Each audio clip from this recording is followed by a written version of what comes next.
26 दिन के अनशन और इस आंदोलन के खात्मे पर, अंत पर मैं सबसे पहले बापू को याद करने, महात्मा गांधी को याद करने, उन्हें कृतज्ञता व्यक्त करने, धन्यवाद देने राजघाट आना चाहता था और देश को बताना चाहता था कि उनका बताया जो रास्ता है वो आज भी उतना ही प्रासंगिक है, उतना ही उपयुक्त है जितना कि 100 साल पहले था। दरअसल ये लोग कहते रहे हैं कि ये ऐसे शासन में, ऐसे शासक के साथ ये तरीके नहीं चलते हैं।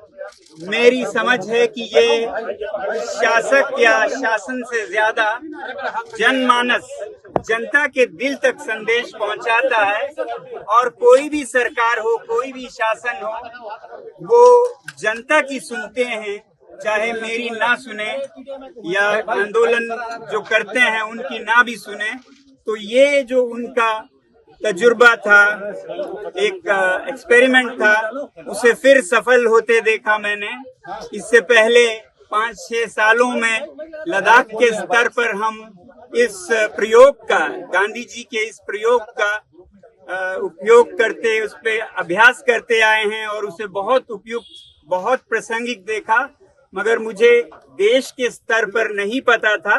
और इस बार मुझे ये तसल्ली हुई कि ये आज भी देश के स्तर पर 100 साल बाद भी और शायद 100 साल या 1000 साल बाद भी प्रासंगिक रहेगा। इसीलिए मैं भारत की जनता और विश्व की जनता से यही कहूंगा कि वो बापू के दिखाए हुए शांति के रास्ते पे ही अपनी व्यथा, अपनी फरियाद सुनाएं और उसका हल जरूर होता है।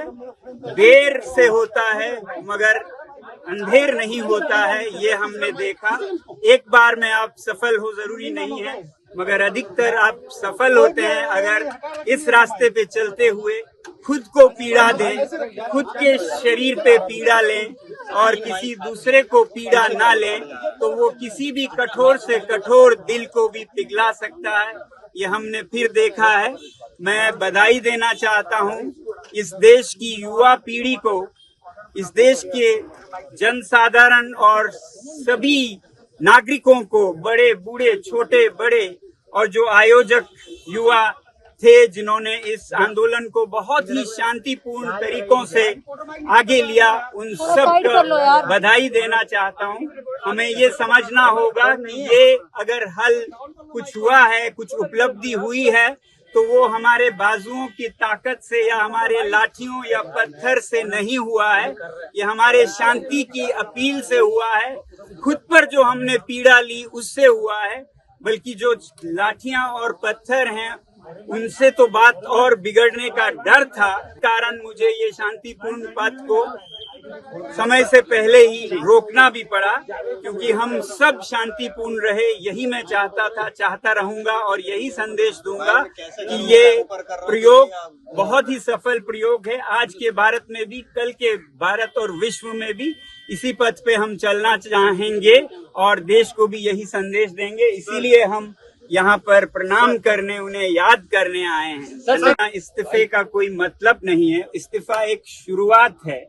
इसके बाद कबूल होने के बाद इसका इलाज हो तो हमारा देश एक बेहतर देश बनेगा, जो कि मेरे ख्याल से शुरू हो रहा है। अभी इस पे चर्चा चल रही है और मुझे उम्मीद है एक बहुत ही सकारात्मक चर्चा के बाद देश के लिए जो भी उपयुक्त हो उसे अपनाया जाएगा और प्यार मोहब्बत से हम एक बेहतरीन प्रणाली को अपना पाएंगे।